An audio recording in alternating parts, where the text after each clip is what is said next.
All right, let's go.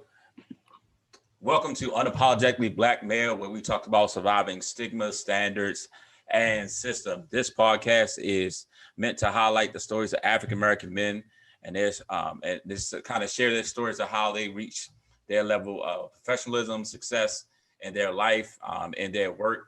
I am Dwayne Pate, one of the hosts. I have my co-host, Brother EJ Stewart. This podcast is sponsored by J. Pope and Associates, a mental health organization that's located in Baltimore, Maryland.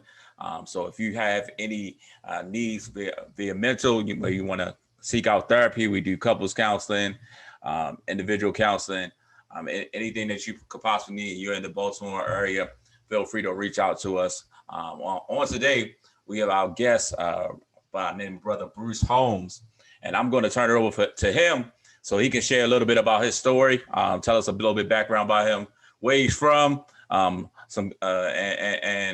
just some helpful information so we can get to know him a little bit better. Bruce, it's on you. All right. Thank you guys for having me. I appreciate you brothers for letting me come on. So my name is Bruce Holmes. I am a native Washingtonian, born and raised from Southeast DC. I have been in education for the last 15 years. It's my passion. Grew up here at with the DC Public Schools, product of School Without Walls Senior High Schools, one of the best high schools in the city. And from there, I matriculated to Virginia State University. So proud alum of V State.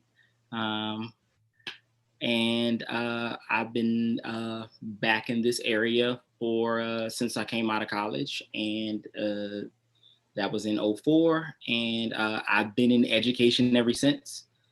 I've been a teacher. I currently am a school counselor. I've been a school counselor for a while, and I'm also a licensed therapist. So that's my work. That's my passion. That's what I do. Got you. So you say what they say south is it southeast or south? It's southeast.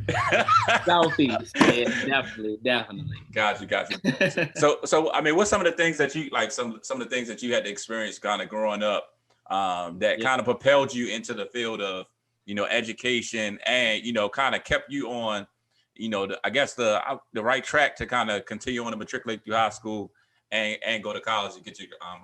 Man, honestly, first off, man, I was blessed, man. I have a great family, man. I come from a strong Black mother who played no games with me. I was from Southeast. I'm born and raised in Southeast, but as she always used to say, you're not of Southeast, right?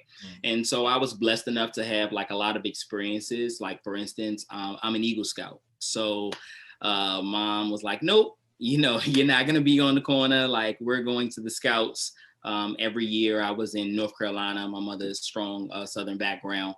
But just having the foundation in picking the right high school, man, I was surrounded by a lot of people who were very much so advocates of education.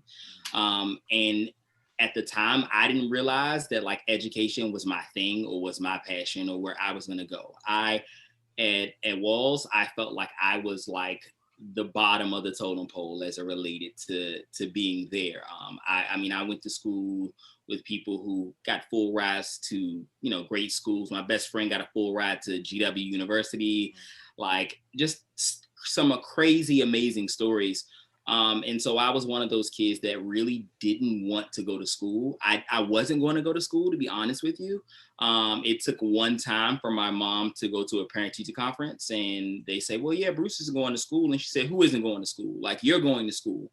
Right. And so I'm grateful for, and then that was the end of the conversation. So I'm grateful for friends who literally took me underneath their wing and said, hey, look, what are you doing today? And I'm like, I'm leaving, I'm going home. It's half day, it's Wednesday. They're like, nah, we're going to apply to school. So I was one of those kids that didn't even apply to school until like March, April, right? Like your senior year? Yeah, of my senior year. Yeah, okay, of my senior year. Like March, April. Like everyone knows where they're going, they're relaxed. And I'm like, can you tell me how to fill out this college application? So I had no idea like what I wanted to do, what I was going to do. And I had a teacher by the name of Miss Leah Carell, who just kind of pulled me to the side and was like, I think you're really good with kids. And I liked how she really believed in me and saw something in me that I didn't see in myself, and just said, like, listen, like, I know you're silly. I know you don't think you can't do this, but like, you're really, really good. And that was the push for me to go in education. I went to school on a wing and a prayer. Virginia State was the first school that accepted me. Back when I was going to school, we only got in-state tuition in Maryland or Virginia schools.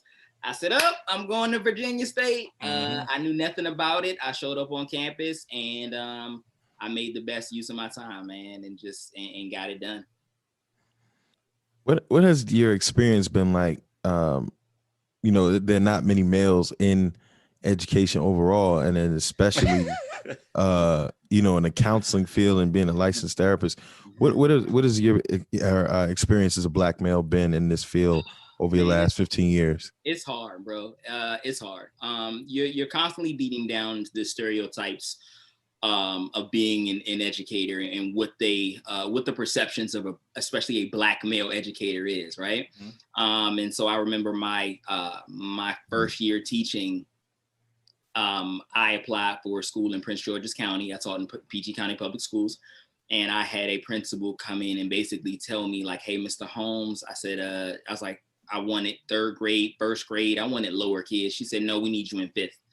And I said, "All right, I'll do this." And throughout the school year, I had trials and tribulations of being a first year teacher. 33 kids in the class, just me. I went through it. Honestly, I could tell you some war stories. Just the perception alone of what it meant to be a teacher.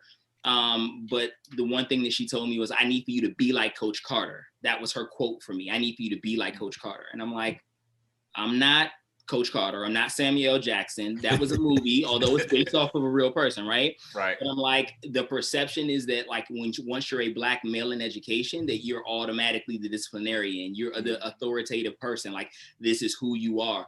I also taught in an all-boys school. And there I taught pre-K. I was a founding teacher of the school. And I remember a parent came up to my then supervisor and said, "Hey, I want to know, I have a question." And he says, "Yeah." He said, is Mr. Holmes gay?" Whoa. And he's like, "Well, what made you ask that?" He's like, "Because you have him, teaching pre-K. So essentially, like, I have to be a gay man, in order for me to teach pre-K. I can't be a heterosexual Black man and still teach little kids, right?" And so, like, a part of that stigma, unfortunately, still reverberates in everything that we do. You're fighting against just when to use your voice, when not to use your voice. You get typecast sometimes as being like the angry Black man when you speak up a little bit. When you don't speak up, you're being passive. So it's just it's a tightrope, man. To be honest with you, it really is. I definitely can. I know we all can. And I definitely appreciate you sharing that, because just in a professional space, in today's society, it just seems so difficult, regardless of orientation, regardless of religion, whatever.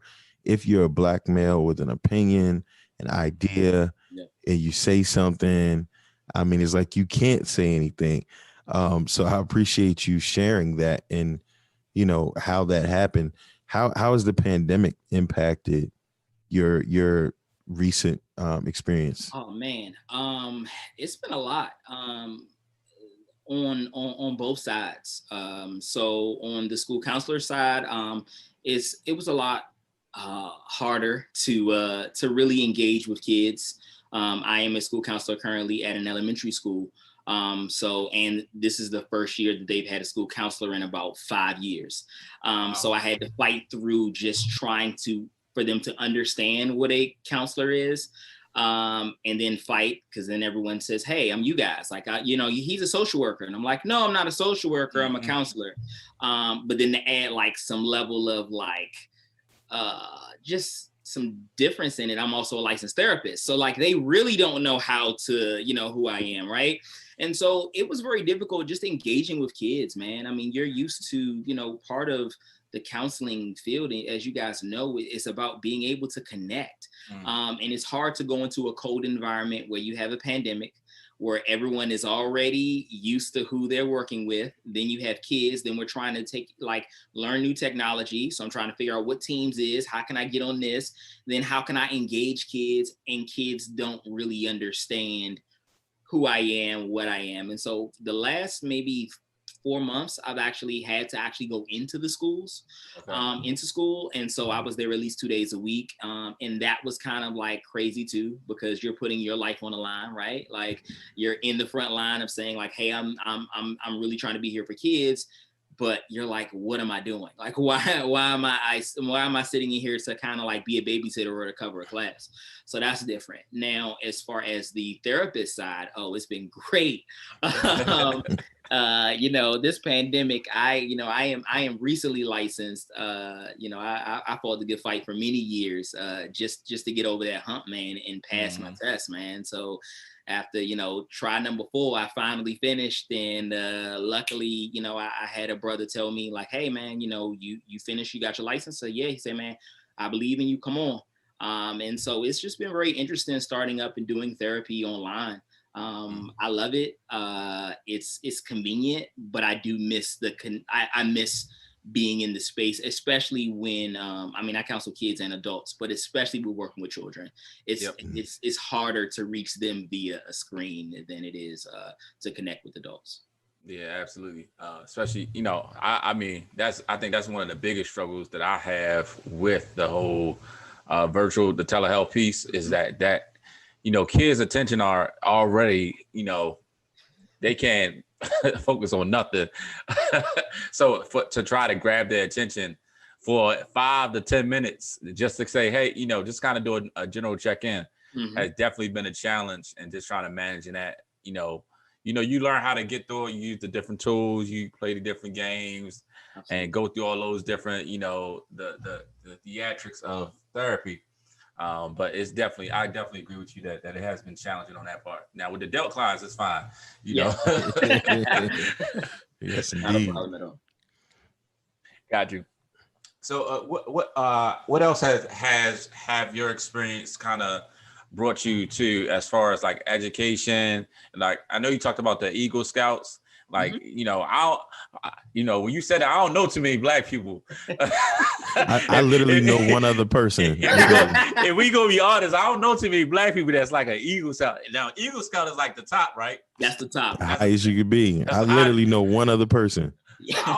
I don't know. So what was that process like? Now, when you tell people, like, do they look at you funny? Like, what's that kind of? Oh man, absolutely. I'm a unicorn out here, man. We don't exist. I'll tell you a funny story, man. I remember being in Baltimore, at the Inner Harbor, and I walked up on an all white scout troop, and I was like, hey, you guys are scouts, and I'm pointing to their badge. I'm like, oh, you're a Life Scout. You're this, you're that. I said, man, I'm an Eagle Scout. And the Scoutmaster looked at me and was like, sure, you're an Eagle Scout. And so when you become an Eagle Scout, you get a card. Like it's we call it like your little platinum card, but you get like a little card that says like, your name, Eagle Scout. And I pulled out my card and like showed them I was an Eagle Scout, and look on their faces were kind of like, oh, okay. And they just kind of walked away. And so I've operated in that space. I mean, you asked like, how was it like? Man, it was dope. I was a product of a Black troop in Southeast called 1650, and it was one of the strongest troops. I mean, we broke down barriers. I was the 25th Eagle Scout, wow. And there were many of them behind me. And so we just always were in spaces where people kind of looked at us very strange, like we didn't exist, and we had to then prove ourselves. So like, in the Boy Scouts, there's something called like high adventure camp. So like the basic camp is like going to Goshen. So like if you're like a Boy Scout, Cub Scout, everyone goes to like Goshen. Well, high adventure is like where you go to like hiking in the Adirondacks, which I did. Some of my friends went to Philmont, New Mexico, where you get like a 50-mile float badge where you're like hiking 50 miles. I also went to like Florida Sea Base. I did that where like literally you're on your own like island and you hike and fish and do things like that, man. But Boy Scouts, man, it really saved my life. I mean, it's unfortunate now that there's such a negative stigma around what the scouting program is now. But back then, of course, man, I didn't have those horror stories of having to worry about my scoutmasters coming in my tent or anything crazy like that. We were just all boys who needed an outlet. I mean, we of course didn't tell anybody we were in the Boy Scouts. You know, three of my boys from high school, we're all Eagle Scouts, and they're like, and every Saturday, on Friday, we see each other. We're like, yo, you going to the organization? They're like, yeah, I'll see you tonight. I'll see you at the organization. And everyone's like, what's the organization? We're like, oh, girl, don't worry about it. It's the organization. And so, I mean, it's a beautiful thing to know that, you know, like the skills that I learned, I didn't have to worry about like, you know, fear on a level of living in an inner city and living in Southeast is totally different. There's a whole different level of fear when you're like out in the wilderness by yourself and you're trying to figure out something. You know, you learn confidence about yourself. You learn like, wow, like I can do this. Like this is crazy. Like what's really going on? But also ultimately, you know, you get culture, man. You get humbled. One of the stories that I will never forget, I guess it's my first like microaggression racism experience. I was in upstate New York hiking in Cranberry Lake, and me and my man Sherman, we're in the canoe, we're canoeing, and these two little kids come up to us, two little white kids, and they're like, look, mommy, brown people. And I honestly believe they never saw black people before. And so we laughed, we bust out laughing. We're like, yo, this is funny. But on a consistent basis, like we had to fight or had to like, not necessarily like physically fight, but we had to take up space, and we had to show people that like, hey, we weren't just a troop, let alone a black troop. And then they find out we're from the inner city, and they're like, nah, you guys don't know your stuff. And then we're getting merit badges and we're doing what we do. And then when they find out you're an Eagle Scout, it's a beautiful feeling, man. It really is. That's dope. I got folks from Southeast, my kid's mom, and you know, I've spent some time working there and still do indirectly, and just going around the streets and everything. Being born and raised there as you were, and you see what it is today. How do you balance just doing your job, seeing the youth of your neighborhood and what's going on, and just how the world is working? How do you bring all of that home and just live? And then what do you see for the future of Southeast? Yeah, so in true transparency, man, I was fortunate enough to actually buy my mom's house, so I still live in Southeast. I've recently, I've worked. My last school was in Southeast. Like I've worked in large part of my educational experience has been here. I love being from Southeast. I think that there is such a negative stigma associated with my side of the city. And I laugh because I remember having people tell me like, hey man, you're from Southeast. Like I never come to your house. Oh, really? Right. And then they come over and they're like, whoa, what do you mean? I'm like, yeah, Marion Barry used to live right there. Like the former mayor lives back there. Like, and they're like, this can't be Southeast. I'm like, believe it or not, there are well-to-do families. There are middle-class families who live in Southeast. Like we exist. Right. And so a part of what you said, EJ, like I remember coming home from college and getting that stare, right? Like I don't know if you've ever experienced that, but you deal with that whole like, oh, you think you're better than me. You think you're better than us because you went to school. And I've had friends who were, in jail, good friends, like hung tight, protected me, through scraps and everything else, and they just chose a different path.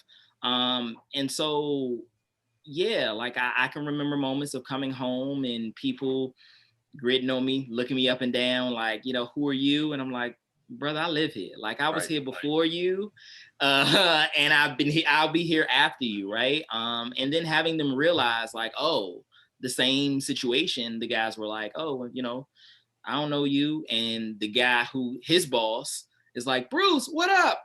I'm like, what up, man? Got me up. And then the guy looks at me like, oh, what's up, man? I'm like, nah, you ain't want to say nothing to me 3 seconds ago. Like, I know your man, right? Right. And so with the new Southeast and with the gentrification that's going on, man, I kind of feel 2 ways about it, honestly. I'm proud to be where I'm from. I will never forget where I'm from. That's why I chose to stay here and build. Mm-hmm. Is it heartbreaking? Absolutely, man. It's hard to know that like my people can't even afford the houses. I used to say all the time, I was like, yo, don't sell mama's house or grandmother's either, right? Because that's what we live, right? But DC is changing, man. To be a native Washingtonian is it's like, again, it's an enigma. It's a unicorn. It doesn't exist. Like, you're like, what? Like, you're not from DC. I'm like, yes, I'm from here. Like, so to still be here, I never thought I would be here. I never thought I would still be in Southeast. I thought that I was supposed to go to North Carolina. I'm gonna go down there with my family. So to still be here is a purpose, man. I don't know what it is, but to be able to identify with kids, let alone clients who look like me, who sound like me, and then they don't realize because I'm not necessarily speaking slang, and then I break my code and I code switch on them, and I let them know, like, hold up, let me let you know, and that's been great. So I wouldn't change it. I wouldn't change it at all. That's dope, man. Speaking to the different dualities of things, and and it's funny because you did mention that. I remember my first time going down there and saying, it kind of looks like where I came from, which, when we moved from New York City to Nassau County, in the black areas look very similar to Southeast to me. Yeah. We might have like more buildings and things like that. And it's just speaking to that part where I remember this stretch of houses where it was not here, and seeing the price tags go up and seeing white folk like driving through the Southeast and looking at white folks look at you like, what are you doing here? Absolutely. When my people's family been over there for 30 plus 40 years, and just you talking about that transition to coming home. I went to Delaware State. I never went back home. I literally just didn't. I might have popped in and out, so I mean that you hit that right on the head. And I think, that's important for young brothers to kind of understand that, you don't have to be, you could be from there. Like your mom said, but you don't have to be a part of it or part of, what was that? Yeah. It was like, you can be from South, you can be from Southeast. You're not from of Southeast. Of Southeast. Right. Right. At all. Absolutely. That's dope. Think just kind of hear your story, hear your experiences. Now you said Virginia State was the first school that accepted you, so you just went with the first option. Yeah. So I know it was like last minute, but like that, you ain't give nothing else a try. Nah, listen. So I in my mind, honestly, I wanted to go to UNC Chapel Hill, right? So okay, got you. I was applying to UNC Chapel Hill in March when the application deadline was February, and I needed a 3.0 and I ain't even had it, right? Got you. So I thought that I wanted to go to North Carolina. Like, I just want to be in the great state of North Carolina. Like I said, my family's from there. My mom is from there. My dad is from here, and so I got accepted in several other schools like South Carolina State, Elizabeth City, Cheney. Where else? I think I did not. I can't remember everywhere else, but essentially, like Virginia State was at the time, like literally like my first acceptance, and I just thought that, hey man, like if DC is giving in-state tuition to Virginia schools and Maryland schools, like it would, I'd be stupid to go anywhere else. And it was far enough away, I was that kid that didn't think enough of him to be able to say like, hey, you can make it, you can go to school. I didn't know I was intelligent. Like I thought I didn't even realize how smart I was until I went to school. Like if that, I don't know how crazy that sounds, but like I can remember like sitting in class and the first question was, does anyone know what a thesis statement is? And I was the first person to raise my hand. And once I realized that people were looking at me, I was like, oh, this is going to be a breeze. And I didn't realize how prepared I was for college. So for me, it was like, I got into college and I had a father who told me, boy, you barely made it out of high school. You need to go into the military. Point blank, period. And so I made a decision right then and there. I was like, oh, I got you. I'm proving you wrong. And so my thing was to graduate on time and graduate with honors. I missed honors by a fraction of a point, literally a fraction, 2.995. Got a C in a class for no reason. I still to this day, I tried to hunt the lady down, like, how I get a C? But that was my motivation. And so I actually made better grades in college than I did in high school. And that's what I tell the kids that I serve all the time. I'm like, man, if I can go to school, brother, let alone go back and get somebody's master's, I'm like, you can do it, man. It's all a matter of perspective, man. Absolutely. Dwayne, did you have that experience coming from Dunbar, like not knowing that, or did they prepare you, or did you have that similar experience? I feel I had the same similar experience as Bruce, or not same, but similar experience. I mean, pretty much. Like the way I found my college, it was like a brochure. In the goddess office, it said Waynesburg College. I was like, oh, Waynesburg. Oh, let me apply. And for me, one of the things I was trying to get away from Baltimore.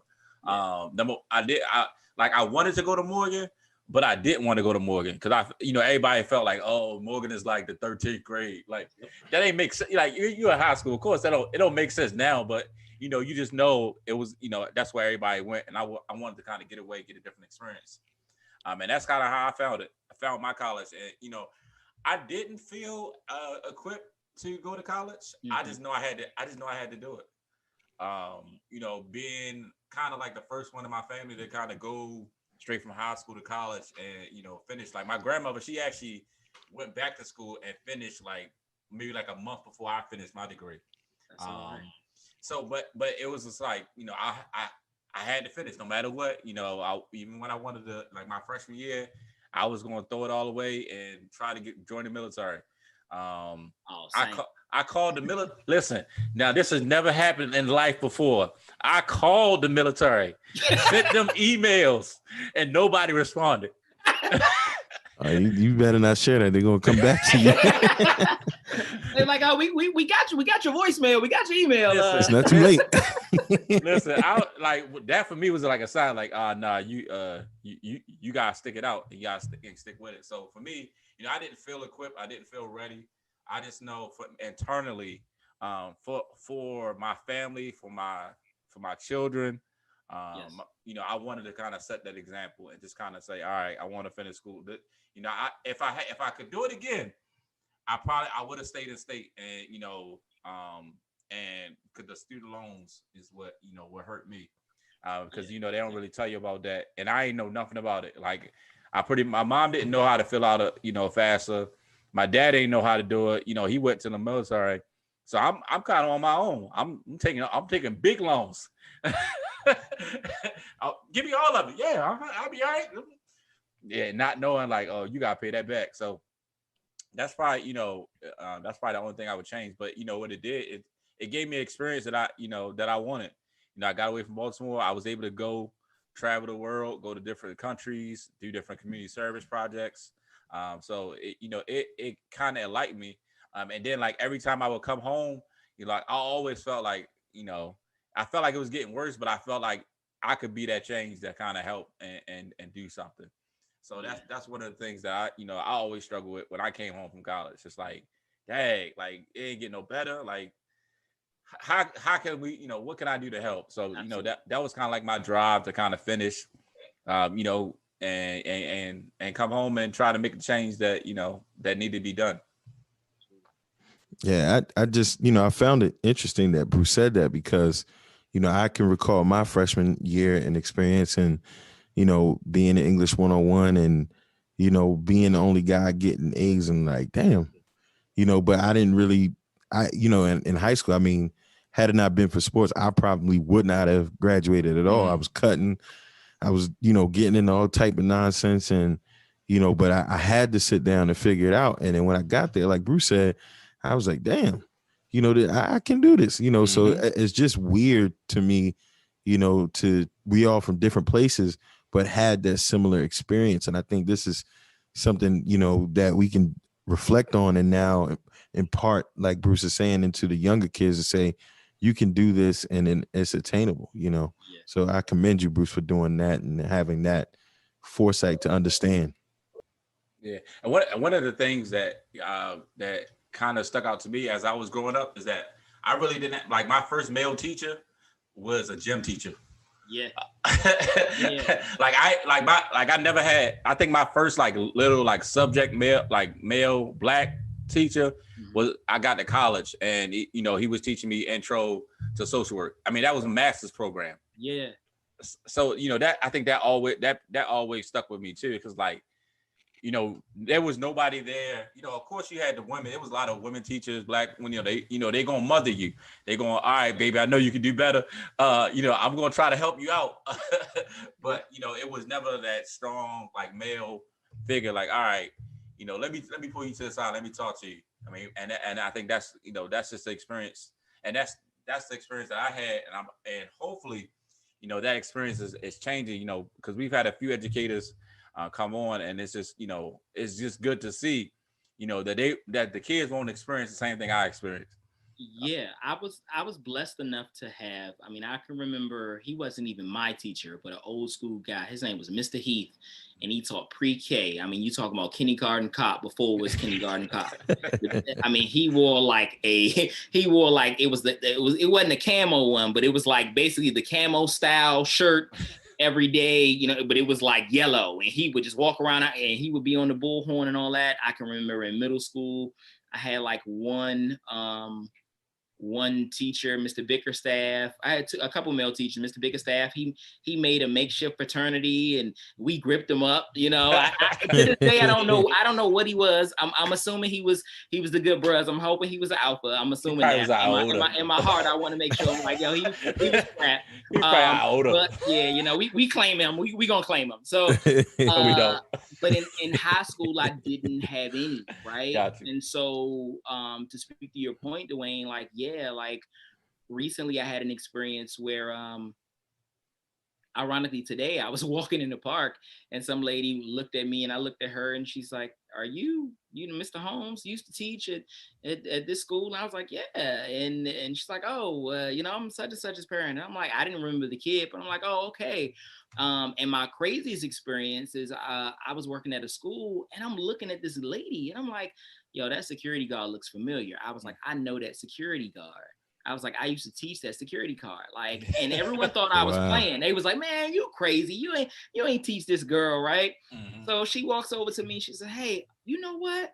She's like, can I talk to you for a second? I was like, yeah, how you doing?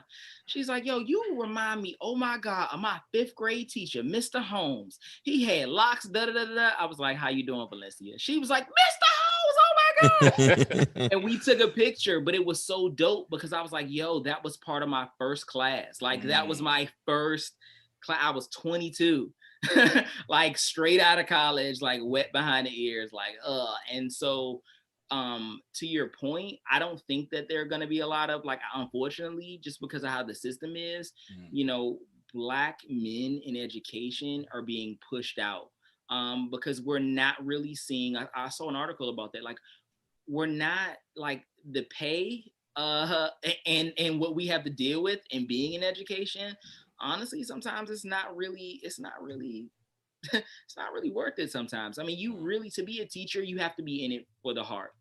You're not in it for the money. People can say all they want. Oh, y'all got summers off. I'm like, but bro, the work that we do to get to that summer. When you get your summer off, you're like, oh my God. I hope during this pandemic that parents understand. Look, I'm a parent myself. I got 2 boys. And even I was like, Lord, if y'all don't get your butts to school trying to do work, and still trying to make sure that they on Zoom and then still sit there and do I was like, yo, this, I can't do it. But I really pray and I hope that parents now understand. Like, I hope there'll be a little less curse outs. There'll be a little bit more empathy when it comes to when schools officially, and we're all back in, that they understand that they had a year. they had about at least a year of dealing with it. So yeah. Hopefully, cool. Some humble pie was added. Hopefully. So cool. We want to thank you again for joining us and just kind of sharing your story. Definitely appreciate it. I'm gonna turn it over to you to give the last, give some parting words. Anybody, if you want to provide some encouraging words to anybody who might be watching, I'm gonna turn it over to you. Then I'll close out. Sure. Yeah. So, encouraging words to people, man. Look, we are all trying to figure it out in life. We all don't have the answers. My favorite theorist is a guy by the name of Sonny Hansen.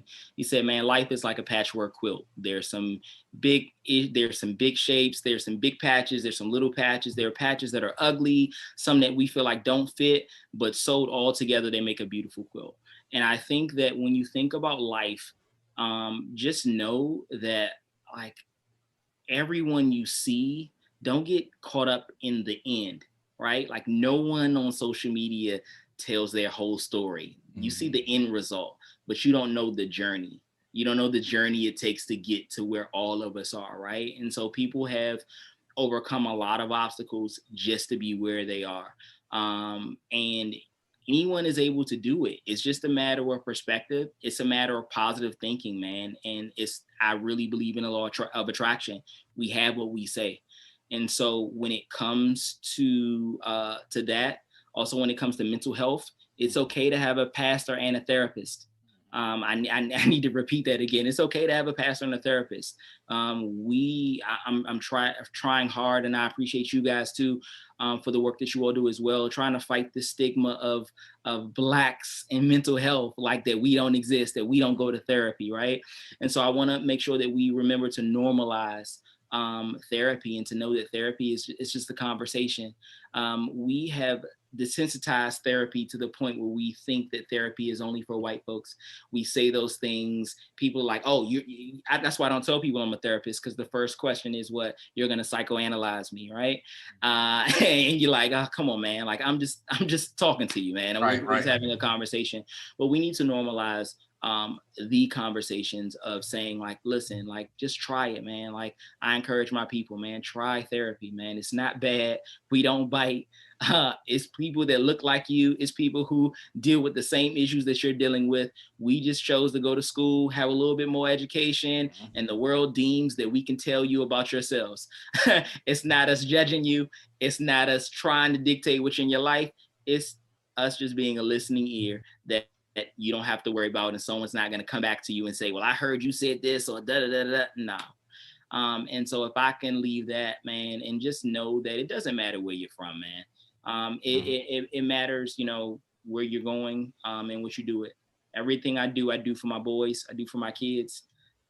I wasn't even supposed to get a master's degree, man. And so if I can do that I went to get a master's degree to save my marriage. And unfortunately that didn't happen. Right. And so I tell people all the time, man, if I can do it, you can do it. It's just all a matter of belief in yourself, your faith, whatever your religion is or preference is.